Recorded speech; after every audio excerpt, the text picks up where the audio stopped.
Shopping bag আর পলি bag সবার ঘরে common একটা জিনিস। তাই এই ব্যাগ দিয়ে যদি আমি এই ধরনের কিছু তৈরি করি তাহলে কেমন হয়?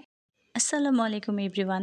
তোমাদের সাথে আজকে আমি শেয়ার করতে যাচ্ছি এই পলি ব্যাগ দিয়ে আমি কি করে সুন্দর পাতা বানাবো। পাতা বানাতে একটা পলি ব্যাগ লাগবে। পলি ব্যাগটা ২ ভাঁজ করে নিয়ে আমি এটাতে একটা স্কেল দিয়ে, যেহেতু আমি আগুন অত বেশি ধরতে পারি না, তাই আমি একটা স্কেল দিয়ে এটাকে ধরে তারপর হালকা একটু তাপ দিয়ে নিয়েছি যেন পাতার মাঝখানের একটা চলে আসে। এটা হয়ে যাওয়ার পরে আমি সাইডের র্যাকগুলাও দিচ্ছি দেশলাই দিয়ে। কাজগুলো খুবই সাবধানে করতে হবে যেহেতু এখানে আগুনের ব্যাপার, আর যেহেতু প্লাস্টিকের ব্যাগে যে কোনো সময় আগুন লেগে যেতে পারে। যাদের কাছে লাইটার নেই তারা মোম দিয়ে এই কাজটা করে নিতে পারবেন। আমি পরবর্তীতে মোম দিয়ে কাজটা করেছিলাম। আমার কাছে মোমের কাজটাই সহজ লেগেছে। তো আমার পাতাটা এখন রেডি হয়ে গেছে। যেকোনো একটা তারের সাহায্যে প্লাস্টিক পেঁচিয়ে আমি নিচের ডালটাও রেডি করে নিয়েছিলাম। নিচের ডালগুলো রেডি হয়ে যাওয়ার পরে সেটা আমি পাতাটার সাথে গ্লু গান দিয়ে আটকে অ্যাডজাস্ট করে দিয়েছিলাম। হয়ে গেল আমার পাতা রেডি। এই পাতাটা দিয়ে আমি কিরকম ফুলের সাথে লাগাবো সেটা দেখার জন্য পরবর্তী ভিডিওতে আপনাদের সাথে শেয়ার করব। তো আজকে এ পর্যন্তই। ভালো থাকবেন সবাই।